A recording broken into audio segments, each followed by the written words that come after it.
This is a clear-cut national security issue.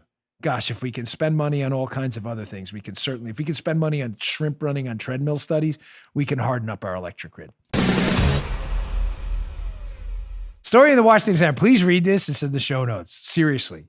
Again, Bongino.com/newsletter for the show notes, or you can just go to the Examiner direct by our good friend Paul Bedard.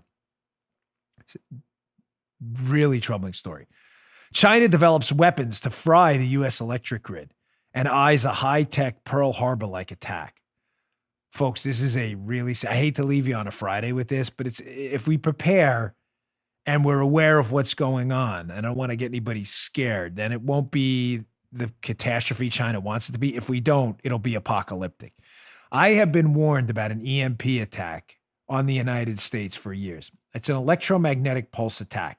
The way they would do it, these foreign countries, which you can read in the article, everybody knows it, it's not some kind of a trade secret for our enemies, is to detonate a nuclear device atmospherically, which would essentially fry our electric grid. Fry it. Can you imagine, just for a moment, imagine life with no electric?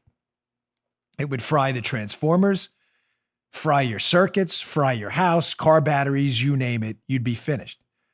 If it doesn't have some kind of a Faraday cage around it, everything would be fried. Everything would be. That was interesting.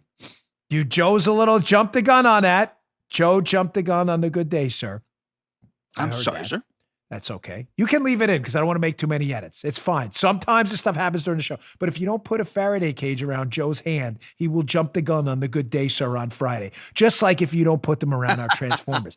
Now, what's the problem, folks? Obviously, not having electricity would mean, Joe, correct me if I'm wrong, no refrigeration, right? Right. Thank you. Which would probably mean no food for a lot of people, which would probably result in just a few weeks in a number of deaths, probably in the millions. Not kidding. I have been warned about this for, Paula said to me this morning when I sent her a story, she goes, didn't you tell me about this like 10 years ago?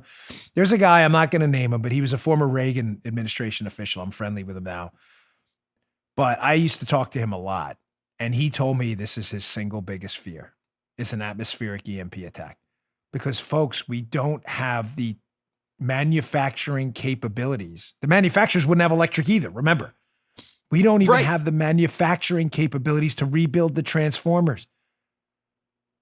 It could be seriously a decade before the United States had some semblance of a national power grid again.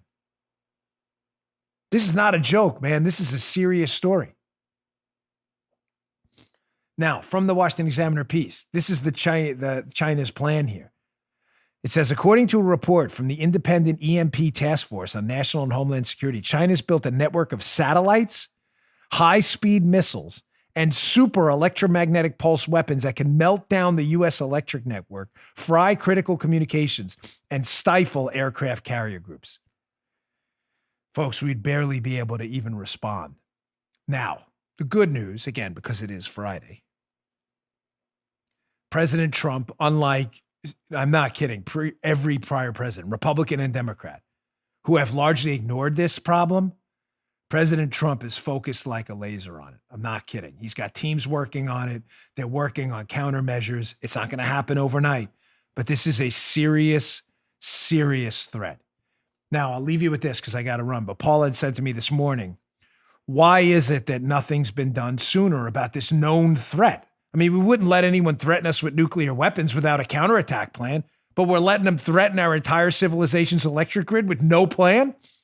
The reason, ladies and gentlemen, I heard, and the email is always open for you to email us, but from the person I told you about before is the subject matter expert on this, is there's this friction between electric companies and the federal government. Who's going to be responsible for the billions of dollars in investment to fortify the grid? And it's been stifling progress. This is no time for that. You just heard Dan Bongino.